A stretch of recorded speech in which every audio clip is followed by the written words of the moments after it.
Hello friend, welcome to Fusion classes where we study physics for NEET and G. Today we will solve exercises of uh, chapter 5 H.C. Verma book class 11 that is Newton's laws of motion. Question number 1 on our screen. A block of mass 2 kg is placed on a long frictionless horizontal table is pulled horizontally by a constant force F. It is found to move 10 meter in the first 2 seconds. Find the magnitude of force. It is a very easy, relatively easy question, but nonetheless I have tried to solve each and every question. तो question ये है कि एक block है मास 2 kilogram mass का, वो एक frictionless table पे रखा गया है और इसको एक फोर्स एफ से पुल किया जा रहा है. It is found to move, ये 10 मीटर पहला 2 सेकंड में मूव कर रहा है. तो इसका मैग्नीट्यूड ऑफ एफ कितना है? ये ब्लॉक है एफ, ब्लॉक है, मास इसका है ऑफ 2 kg और इस पर एक फोर्स लग रहा है एफ. ठीक है, तो सबसे पहले हम लोग क्या करेंगे, एक्सेलेरेशन निकालेंगे. एक्सेलेरेशन इज एफ बाई 2, इतना मीटर पर स्क्वायर सेकेंड. अब we have formula is s is equal to u t plus half a t square. U यहाँ पे जीरो होगा बिकॉज प्लेस्ड है, ब्लॉक ऑफ मास इतना इज प्लेस्ड, तो ये जीरो हो जाएगा.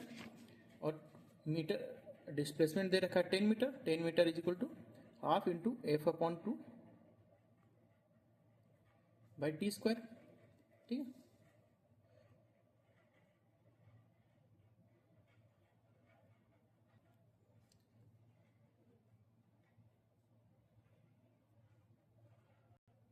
और टाइम भी दे रखा है पहला 2 सेकंड, तो ये हो गया half into F upon 2 into 2 का 2 4. ठीक है, तो ये कैंसिल हो गया, तो F is equal to 10 newton. This is the answer. Very easy question and very straightforward question. Now we take next question, question number. It is also a very relatively very easy question, और इस तरह के question हम लोगों ने chapter 3 में बनाए हैं बहुत सारे, इसलिए भी ये it will appear to be very easy.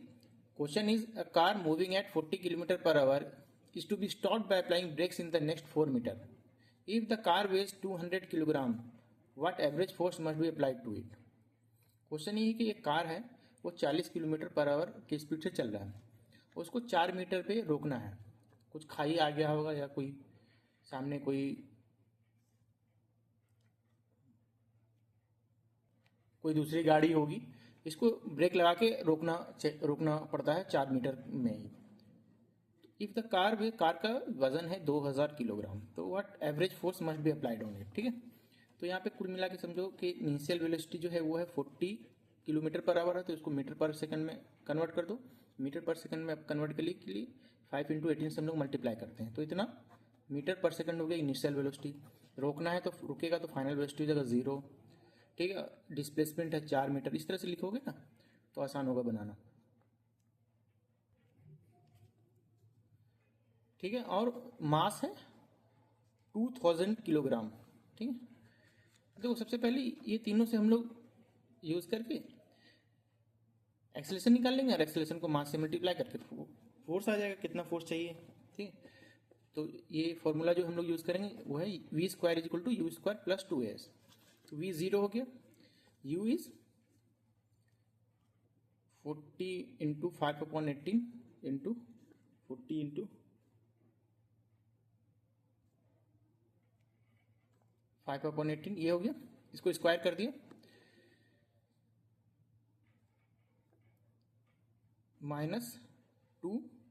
ये एक्सेलेरेशन उल्टे डायरेक्शन में होगा ना, अप्लाई ब्रेक लगा रहा है, इसलिए minus 2 into a into s is 4 metre. ठीक है, तो इसको हम लोग थोड़ा सा ये करने की कोशिश करते हैं, सिंप्लीफाई. ये 2 से कैंसिल हो जाएगा, ये 9, ये भी 2 से कैंसिल हो जाएगा, ये 9.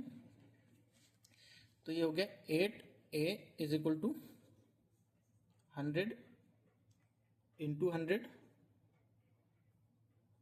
By 9 into 9. ठीक है, तो एक्सेलेरेशन कितना है 100 इंटू 100 बाई 8 इंटू 9 बाई 9. ये हो जाएगा 4 टाइम्स और ये हो गया 50 टाइम्स.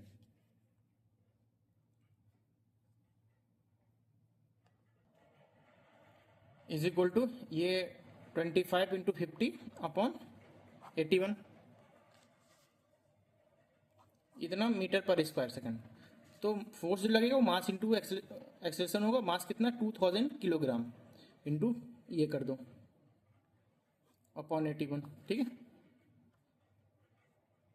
तो ये इसको ये 30 और ये एक 0 ये ले लो तो हो जाएगा ये, और बाकी सबको मल्टीप्लाई कर दो तो हो जाएगा ये 250/81 इंटू 10⁴। तो ये रफली ऐसे आ जाएगा 3.1 इंटू 10⁴ न्यूटन। इतना फोर्स चाहिए होगा उसको गाड़ी को 4 मीटर के अंदर रोकने के लिए। It is very easy question. Now let us take the next question, question number 3। In a TV picture, tube electrons are ejected from the cathode with negative speed and reach a velocity of with negligible speed with a velocity of 5 into 10⁶ meter per second in traveling 1 centimeter. Assuming straight line motion, find the constant force exerted on the electron. The mass of electron is 9.1 into 10⁻31 kilogram. ये भी बहुत ही easy question है, बहुत आसान question है। इसको solve करते हैं। इनिशियल वेलोसिटी दे रखा है, it is release with negligible speed. ये क्यों दे रखा है? इसका मतलब है कि इनिशियल वेलोसिटी 0, ठीक है। Reach a velocity, final velocity is 5 into 10⁶ metre per second, और distance travelled is 1 centimetre which is 1 into 10⁻²मीटर। ये सब चीज़ को ना एसआई यूनिट में कन्वर्ट कर लिया करो तो फिर सही से आंसर आएगा। Assuming straight line motion, find the constant force exerted. तो पहले हम लोग एक्सेलरेशन निकालेंगे, जो लास्ट क्वेश्चन जिस तरह से हम लोग ने बनाया था उसी तरह से होगा। v² = u² + 2s, यही होता है। तो v क्या है? ये हो जाएगा 25 into 10⁻12 is equal to initial velocity 0 है तो ये खत्म। 2 इंटू एक्सेलरेशन, ये हमें निकालना है, स्पीड डिस्टेंस है 10⁻², ठीक है। तो ये 12.5 हो जाएगा। तो एक्सेलरेशन कितना हो गया? 12.5 इंटू 10⁻14 इतना मीटर पर स्क्वायर सेकंड, ठीक है। तो फोर्स कितना हो जाएगा? मास इंटू एक्सेलरेशन, और मास कितना? 9.1 into 10⁻31 into 12.5 into 10⁻14 which comes out to be 1.1 into 10⁻15 newton, ठीक है। ये है force. It is very easy question. Now we take next question, question number. ये क्वेश्चन फिर भी ठीक है। ये जो चैप्टर के में इस तरह के ही क्वेश्चन, वो जो इस चैप्टर में कॉन्सेप्ट को टीच किया गया है वो उसको डेमोन्स्ट्रेट करता है। A block of mass 0.2 kg suspended from the ceiling by light string. A second block of mass 0.23 kg suspended on the first block through another string.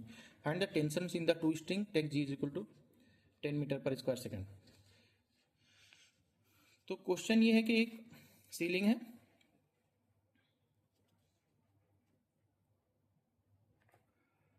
और इससे एक ब्लॉक ऑफ मास 0.2 kg इसको suspend किया गया इस तरह से। तो इसका मास कितना है? 0.2 किलोग्राम।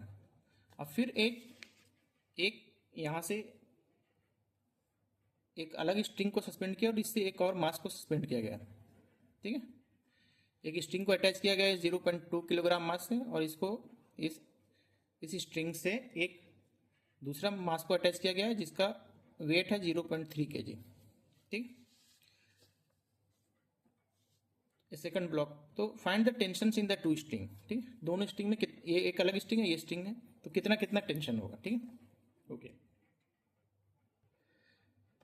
सबसे पहले तो देखते हैं हम लोग कि यहाँ पे टेंशन का डायरेक्शन क्या होता है ना स्ट्रिंग में, वो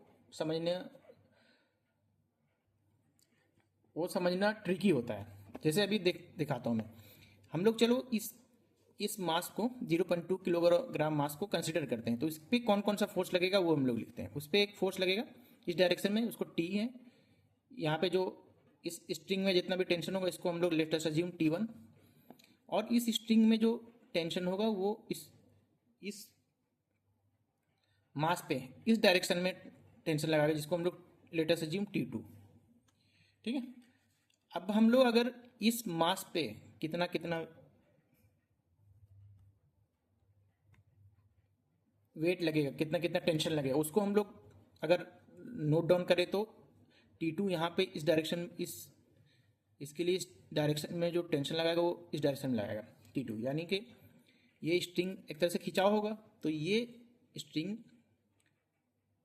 में टेंशन तो T2 है, लेकिन ऊपर वाले मास पे वो T2 इस डायरेक्शन में नीचे डाउनवर्ड डायरेक्शन में लगेगा और नीचे वाले मास पे अपवर्ड डायरेक्शन में T2 लगेगा। तो ये ट्रिक को समझना। यहाँ पे एक और फोर्स लगेगा, वो है ए मास 0.3 G।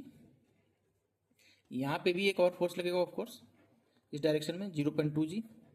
ठीक है, तो अब हम लोग क्योंकि दोनों ही मास रेस्ट पे है तो एक्सेलरेशन तो कुछ भी नहीं हो रहा है, तो पहला हम लोग इस पे देखते हैं, इसका फ्री बॉडी डायग्राम बनाते हैं। ये ऊपर के डायरेक्शन में T1 है, नीचे के डायरेक्शन में एक T2 है और इसी डायरेक्शन में 0.2 G है। ठीक है, तो क्या हो जाएगा, T1 इज इक्वल टू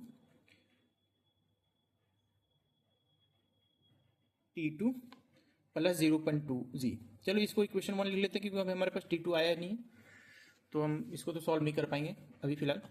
अब हम लोग इसका फ्री बॉडी डायग्राम बनाते हैं। ठीक है, इसका फ्री बॉडी डायग्राम बनाते हैं, तो ये क्या हो जाएगा, T2 ऊपर आएगा और नीचे 0.3 G। क्योंकि ये भी बॉडी रेस्ट पे है तो इसमें भी कोई एक्सेलरेशन नहीं होगा, तो T2 is equal to 0.3 G और G को वैल्यू 10 लेने के लिए बोला है, तो ये हो गया 3 न्यूटन। ये आंसर हो गया T2, यानी यहाँ पे तो 3 न्यूटन जो सेकंड दोनों मास के बीच में जो स्ट्रिंग है उसमें कितना लगेगा, टेंशन कितना होगा, 3 न्यूटन। अब यहाँ पे इसको हम लोग पुट करते हैं और आंसर आ जाएगा T1 is equal to 3 plus 0.2 into 10, तो ये हो गया 5 न्यूटन। तो यहाँ पे हमें 5 न्यूटन का टेंशन होगा। तो ये आंसर निकल गया, ये ठीक था क्वेश्चन इस चैप्टर के हिसाब से। Okay, now we take next question, question number 5। देखो क्वेश्चन ये, 2 blocks of equal mass m are tied to each other through a light string and placed on a smooth horizontal table. Find if one of the blocks is pulled along the line joining them with a constant force F. Find the tension in the string joining the blocks. There are many ways to solve this question. We will solve in one of the easiest way. ये एक frictionless table है और इस पे एक मास रखा हुआ है, ऑफ मास, एक ब्लॉक ऑफ मास m। ठीक है, उसको एक स्ट्रिंग से कनेक्ट किया गया another block of mass m, दोनों का मास इक्वल है। ये जो दोनों का लाइन है, one of the blocks is pulled along the line joining them with a constant force. जिस लाइन से इसको ज्वाइन किया गया उसी लाइन पे इसको कांस्टेंट फोर्स F से पुल किया गया। अब ये दोनों के बीच में जो स्ट्रिंग है इसमें कितना टेंशन लगेगा ये पता करना है। सबसे पहले देखो बहुत तरीके से बना सकते हैं। सबसे पहले इसको बनाने के लिए क्या करना पड़ेगा, हमें इसको जो टेंशन है वो हमें पता होगा कि हम ये दोनों ब्लॉक को एक सिस्टम मान लेते हैं, दोनों ब्लॉक को, तो ये जो फोर्स लगेगा ये इंटरनल फोर्स होगा। और चूंकि दोनों find the tension in pulled along the line joining them with a constant force, तो ये एक सिस्टम की तरह काम भी करेगा। भी जो भी एक्सेलरेशन होगा इधर वही इसमें भी एक्सेलरेशन होगा, तो एक्सेलरेशन ऑफ द सिस्टम कितना हो गया, F/2m। ये टोटल मास ये है, यही समझना है। अब हम लोग को ये ब्लॉक को देखना है। ठीक है, इस ब्लॉक पे कितना फोर्स लग रहा है, इस ब्लॉक पे तो सिर्फ F लगेगा ही नहीं, सिर्फ टेंशन नहीं लगेगा, या फिर इस ब्लॉक को भी देखोगे तो भी आ जाएगा आंसर, दोनों में आ जाएगा। तो ये है, इसका हम लोग फ्री बॉडी डायग्राम बनाते हैं, सिर्फ एक टेंशन इधर है और इसी डायरेक्शन में एक्सेलरेशन है। ठीक है, तो हो गया tension is equal to mass into F acceleration which is F/2m, तो हो गया ये F/2। ठीक है, तो टेंशन क्या है, F/2 हो गया, तो यहाँ पे टेंशन आएगा F/2। ये भी आसान क्वेश्चन है। Now we will take next question, question number 6। Question number 6. A particle of mass 50 gram moves on a straight line. The variation of speed with time is shown in figure. Find the force acting on the particle at t is equal to 2, 4 and 6 second. इस तरह के हम लोगों ने बहुत सारे question chapter 3 में बना लिए। बस फर्क ये है कि यहाँ पे इन्होंने एक्सेलरेशन ना पूछ के फोर्स पूछ लिया और मास दे दिया। तो हमें पता है कि force is equal to mass into acceleration, तो हम एक्सेलरेशन निकाल लेंगे जैसे पहले निकालते थे और उसको मास से मल्टीप्लाई कर देंगे, ठीक है। तो ये वेलोसिटी टाइम ग्राफ दे रखा है, ठीक है। वेलोसिटी मीटर पर सेकंड में है, टाइम सेकंड में है, और इस पे at t is equal to 2 second, 4 second और 6 सेकेंड, ठीक है। ये है 6, इस पे कितना कितना फोर्स लग रहा है ये देखना है। तो देखो ये 2 सेकंड क्या है, ये तो इसी स्लोप में है, तो ये स्लोप हम लोग निकाल लेंगे। तो ये यहाँ इस at t is equal to 2 acceleration कितना होगा, ये पूरा स्लोप कितना है, 0 से 5 15/10/3, 15/3 ये हो गया 5 मीटर पर स्क्वायर सेकंड। तो फोर्स कितना लगेगा 5 इंटू एक्सेलरेशन मास, पहले मास लिख लेते हैं, मास क्या 50 ग्राम,